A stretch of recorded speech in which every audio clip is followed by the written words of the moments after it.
আসসালামু আলাইকুম। আসসালামু আলাইকুম ভাই। আপনারা বুঝতে পারছি না। ওই তোরে কইছিলাম না পাওয়া যাইব, এক্ষুনি গেলে পাওয়া যাইব। ঠিকই কইছ। মানে পাওয়া যাবো এক্ষণে গেলে? আপনারা কারা? আমি কিছুই বুঝতে পারছি না আপনাদের কথা। আজকে হাতে নাতে পাইছি। কি ধরনের কথা বলছেন হাতে নাতে? আপনারা কার কাছে এসছেন? মানে আপনারা কেন এসছেন, কাকে পাওয়া যাবে, এসব কি বলছেন? আমি কিছু বুঝতে পারছি না। আপনার কথাই তো কইতেছি। 6 মাস ধরে অপেক্ষা করতেছি। 6 মাস ধরে ওয়েট করছেন, আবার আমার কথা বলছেন? আমি তো কিছু বুঝতে পারছি না। মানে খুব সহজ, আপনার বাসার কেয়ারটেকার 6 মাস ধরে ঘুরাইতেছে, আপনি আসলেই টাকা দিয়ে দিবে। 6 মাস ধরে ঘোরাচ্ছে? ভাই দেখেন, আমার মনে হয় আপনারা কোনো ভুল করছেন। কিসের ভুল? দেখেন, আজকে যদি আপনি টাকা না দেন তাহলে কিন্তু খুব খারাপ হইব। মানুষ ডাইকা গণ ধুলাই দেবো। ভাই একটু ওয়েট করেন, আমি বুঝতে পেরেছি। মানে আপনারা 6 মাস টাকা এগুলো যে বলছেন, আমার মনে হয় আপনার মান্নানের কথা বলছেন। ঠিক আছে, আমি দেখছি, কিন্তু আপনাদের পরিচয় তো আমি জানি না। আপনাদের পরিচয়টা কি? আমার নাম রাসেল, আমি উপরতলার ভাড়াটিয়া। আমার কাছ থেকে কিডনি অপারেশনের কথা কয়া 7,000 টাকা আওলাদ নিছে, সেই টাকা আজ পর্যন্ত দেওয়ার কোনো নাম নাই। বলেন কি, ও অসুস্থ? আমাকে তো বলেন। ও মান্নানের কিডনিতে কি হয়েছে? কি হয়েছে আমি কেমনে জানুম? আচ্ছা, আপনারা আমাকে বলেন তো, মানে মান্নানকে কিভাবে চেনেন? মান্নান কে? মান্নান আবার কে? মান্নান এই বাসার কেয়ারটেকার। কেয়ারটেকার?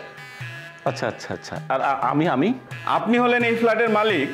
আর না ভাই, আপনারা ভুল করছেন। মানে আমার বিশ্বাস যে আমি মালিক না, আমি হচ্ছে মান্নান আছে ওর বন্ধু বা পরিচিত জন।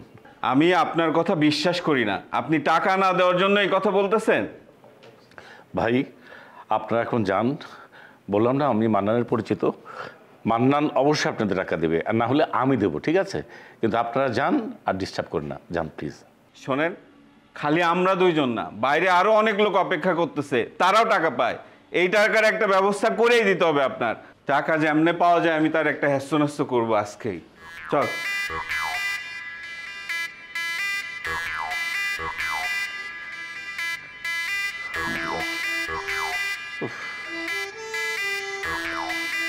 মান্নান মান্নান মান্নান।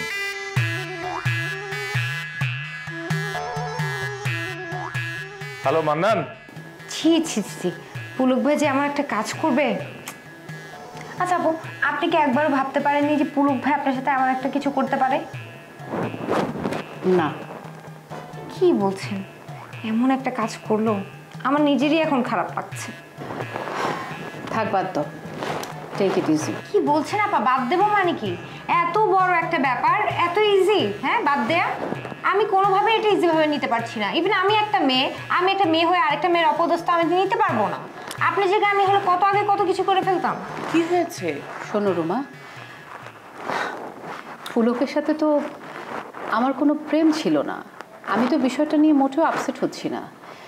যা হয়েছে, যতটুকু হয়েছে, তা পুরোটাই তানিয়ার অনুরোধে। আমি তো বরং পুলককে নিয়ে ভাবছি। ও গেল কোথায়? কোথায় যাবে? গিয়ে দেখেন, কোথাও মহারাজের মতো ঘুরে বেড়াচ্ছে, হাওয়া খাচ্ছে, মাঝখান দিয়ে আমাদের বাসার সবার ঘুম হারাম হচ্ছে। রুমা, এইভাবে কথা বলছো কেন? তো কিভাবে বলবো আপা? আপনি দেখতে পাচ্ছেন না লাবণ্য আপার সাথে কি হচ্ছে, কতটা অপদস্থ করা হচ্ছে ওনাকে। আস্তে, এখানে অপদস্থের কি হলো? এটা হয়ে গেছে। ভাইজান কেন গেছে, কি জন্য গেছে, কোনো কাজে গেছে কিনা আমরা কিছুই জানি না। এমনও তো হতে পারে ভাইজান কোনো কাজে গেছে, এসে বলবে।